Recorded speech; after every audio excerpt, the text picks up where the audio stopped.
Sejam bem-vindos ao podcast Nutrição Retratada. O meu nome é António Pedro Mendes, sou nutricionista e tentarei esclarecer as questões sobre nutrição que mais dúvidas levantam, com o máximo de ciência, espírito crítico e bom senso.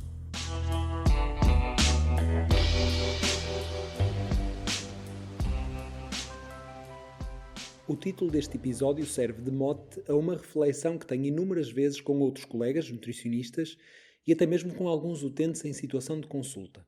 O que é que leva a que muitas pessoas, principalmente as que têm uma preocupação considerável com um estilo de vida saudável, que envolva treino frequente e uma boa alimentação, a optarem constantemente pelos mesmos pratos principais?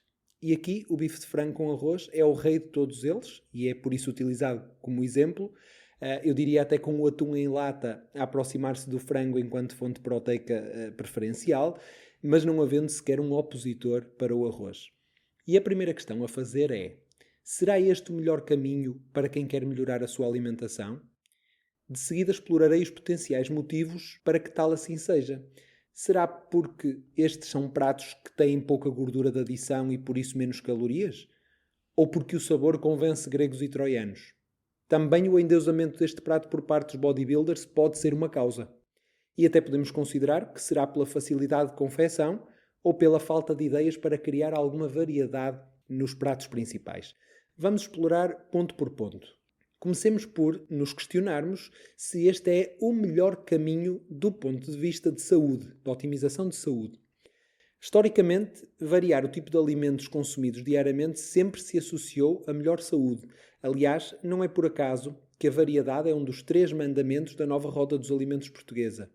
E o motivo mais antigo para se estimular a variedade alimentar, a diversidade, é a grande diversidade também de riqueza nutricional nos diferentes alimentos, que ao serem todos eles incorporados, se consegue diminuir o risco de déficits nutricionais, ou seja, comendo mais alimentos diferentes, aumentamos a probabilidade de termos todos os nutrientes necessários em quantidade suficiente.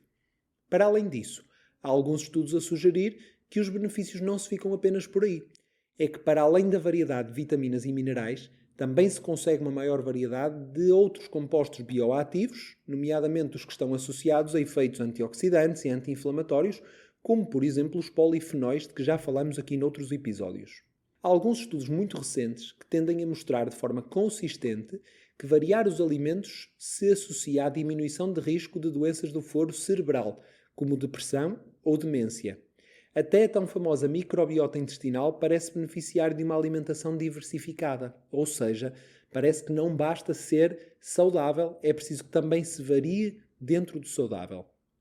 Outro motivo pelo qual se tem sugerido variar os alimentos passa também por diversificar os próprios agrotóxicos, os metais pesados ou até os antinutrientes em que alguns alimentos podem ser particularmente ricos.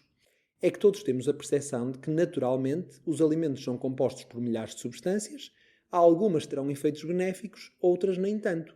Por exemplo, o peixe gordo é mais rico em ômega 3, mas também tem a capacidade de acumular mais metais pesados, como cádmio, chumbo, arsénio ou o próprio mercúrio, relativamente a peixes com menor teor de gordura.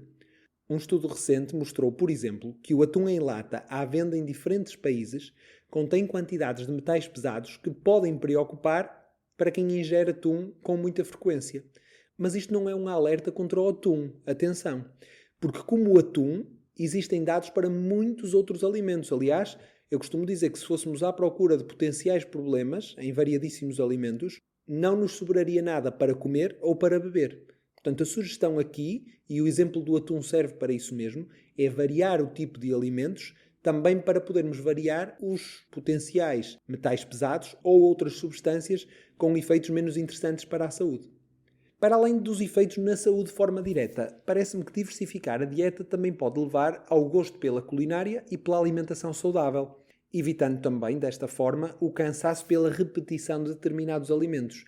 E quem é nutricionista já terá ouvido muitas vezes em consulta os seus utentes a dizer que já não podem ver frango ou atum à frente porque em tempos cumpriram um plano alimentar que tinha frango ou atum todos os dias. Portanto, aumentar a adesão ao plano também passa por potenciar o prazer que cada um conseguirá ter com a sua alimentação.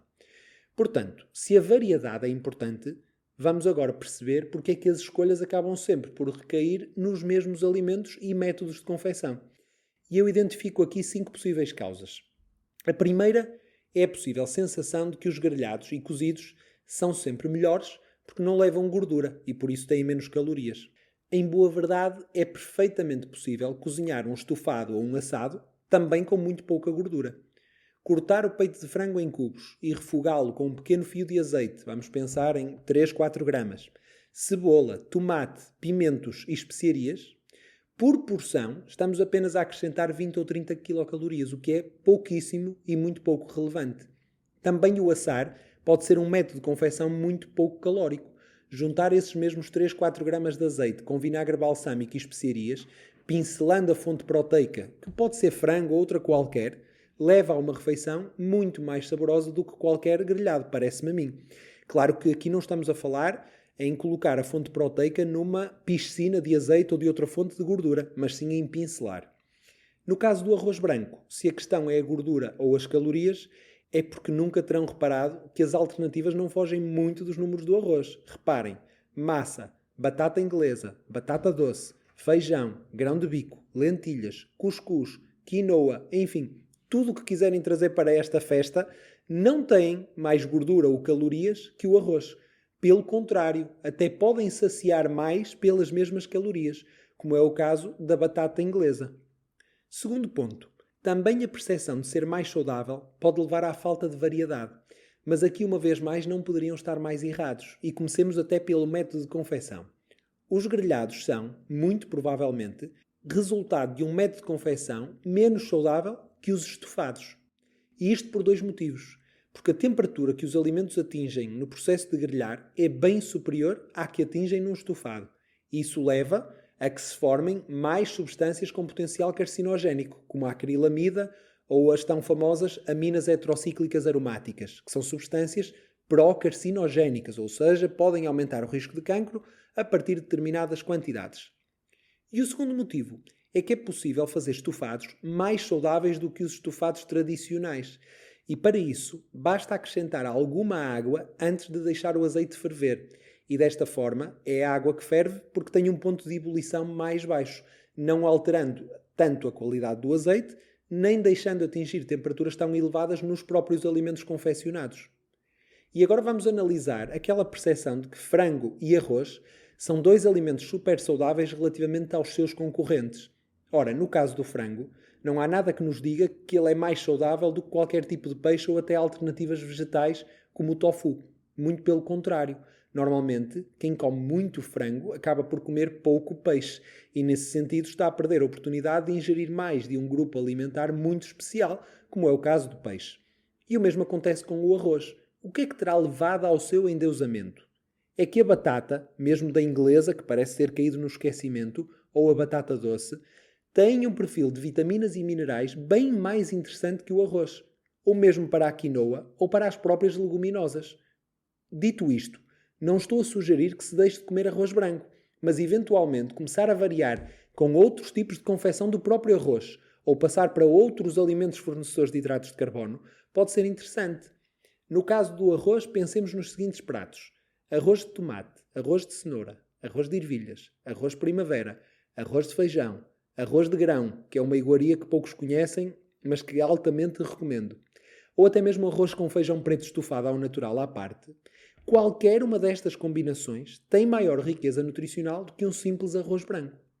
Depois destes motivos, restam-me 3 possibilidades para que se continue a comer tanto frango com arroz: o sabor, a facilidade de confecção e a falta de ideias para variar.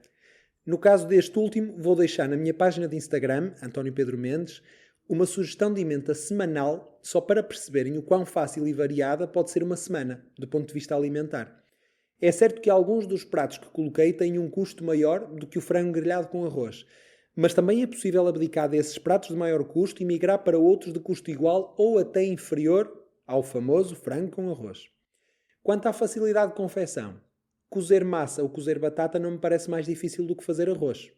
Estufar cubos de frango ou algum tipo de peixe também não me parece que exija mais técnica ou mais tempo passado na cozinha. Aliás, fazer uma grande panela de alguma coisa estufada permite guardar porções para refeições posteriores.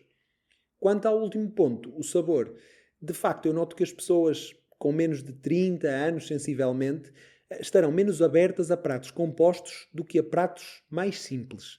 E em preferências eu não me vou meter, obviamente, mas deixo o desafio de darem uma oportunidade a pratos com mais cor e sabores diferentes. E no meio deste turbilhão de ideias, o que é que eu queria mesmo transmitir? Que a diversidade do que se come é importante, até em termos de saúde.